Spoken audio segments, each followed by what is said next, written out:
Len, it's been exactly 3 weeks today since this house burst in flames from an arsonist. Soon that detection will come from up above. That's when he says Ashley herself stepped in front of the gun, opened her mouth, and pulled the gun closer. For these ladies, it is a lot of hard work. What they're doing is they're putting sand and water into these wooden structures. We are set to hear from several witnesses to this accident. World Series pennants. We've got bats from superstars like Kevin Youkilis, purchased by the county for $12.5 million when the seller bought it just 18 months earlier for $3 million.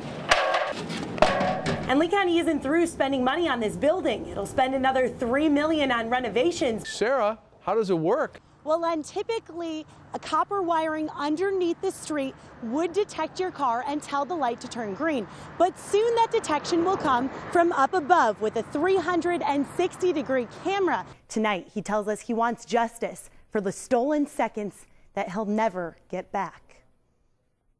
Just cried and cried and cried, and you know, it's not going to bring him back. And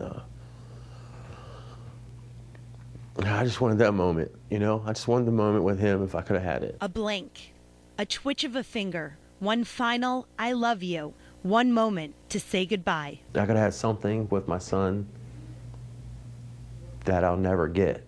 As Ronald Coger's 13-year-old son was rushed off to Lee Memorial, Coger claims instead of riding alongside in the ambulance or following it to the ER, Lee County deputies kept him at this dirt lot for 30 minutes, answering question after question, all the while his focus was on his only son. Is he alive? And, you know, I'm frantic. By the time Coger arrived at Lee Memorial, Ron Jr. was dead. The Lee County Sheriff's Office tells us it stands behind the deputies' actions in keeping Coger at the scene, saying Coger was emotionally charged and the deputies have to use their discretion to do what they deem necessary. We brought Coger's story to civil attorney Marcus Viles. Viles says since Coger wasn't a witness or suspect in the accident, deputies should not have detained him. You know, it does appear that there may have been really a gross breach of that arrest power, because there just doesn't seem to be any compelling reason to keep that father there. At the moment, his son needed him most. You can't put into words how important that moment is. Before he's gone, before his soul's left his body, before something, it's, you can't put a price tag on it. Sarah?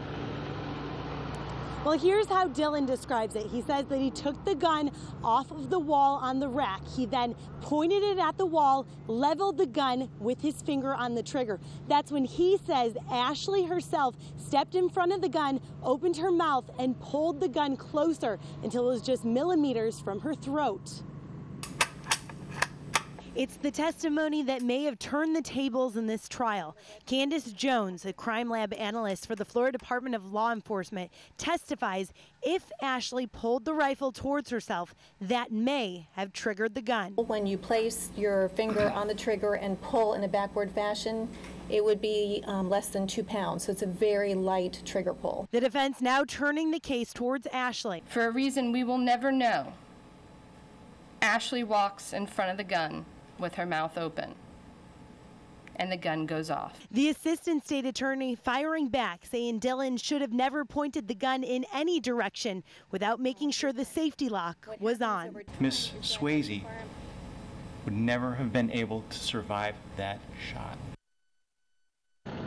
Now, court just let out for the evening and will resume tomorrow. But before it let out, we did hear from the lead investigator on this case. She addressed one of the other issues that came up today, which was why Dylan was actually arrested before the crime scene was cleared. But she told us that Dylan admitted that he owned the firearm and that he was the one who was holding it when this happened. We're live at the Lee County Justice Center. Sarah Hollenbeck, NBC2. NBC2 Sarah Hollenbeck investigates. 104 acres for 5 Lee County projects at a cost of $80 million. I just can't find a reason to pay $100 and some thousand an acre. You can see how much we spent there. An audit released by Clerk of Court Charlie Green accuses Lee County of overpaying for property and in some cases buying land that's now unnecessary. Like this island in North Fort Myers, land once intended to expand the 50-year-old Waterway Estates water plant. 3 years later, the county decided to divert the wastewater elsewhere. There have been talks of turning the island into a park or marina, but according to the audit, no money has been set aside. Or this Wachovia building in downtown Fort Myers, purchased by the county for $12.5 million when the seller bought it just 18 months earlier for $3 million.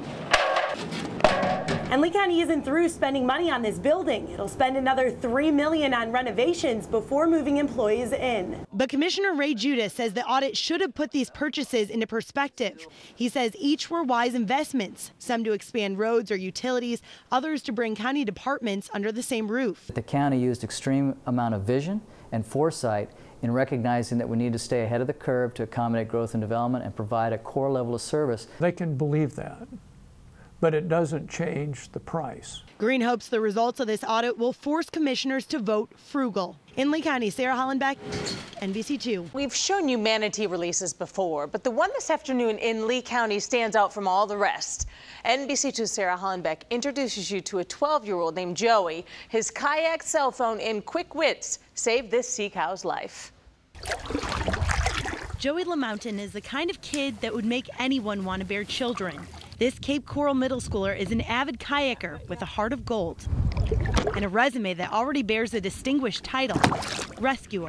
I'm the only 12-year-old that probably has ever saved a manatee. On a Saturday in March, Joey was paddling along the Orange River near Lee County's Manatee Park when he noticed something odd. We saw a manatee with a crab track buoy on its right flipper. So this quick-thinking 12-year-old, whose mom is a volunteer at Manatee Park, immediately called FWC's emergency hotline. He snapped these photos of the manatee. I just ended up following all the way down here and directed rescue divers to her exact location, which was key, as the sea cow was in a remote area. I basically helped save the manatee and tracked it with FWC, and I'm proud to say that. And today, the ultimate reward, the manatee, now nicknamed Tangly, is set free. 2, 3. Today, FWC applauded Joey's quick thinking.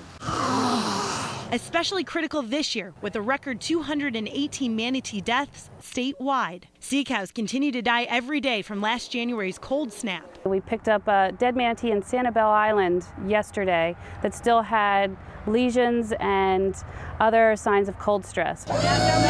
And after packing up from Tangly's release, FWC's next stop is Everglades City to pick up the corpse of another cold-stunned manatee. But there's hope for the sea cows. Our little rescuer says his future occupation, marine biologist. Sarah Hollenbeck, NBC2.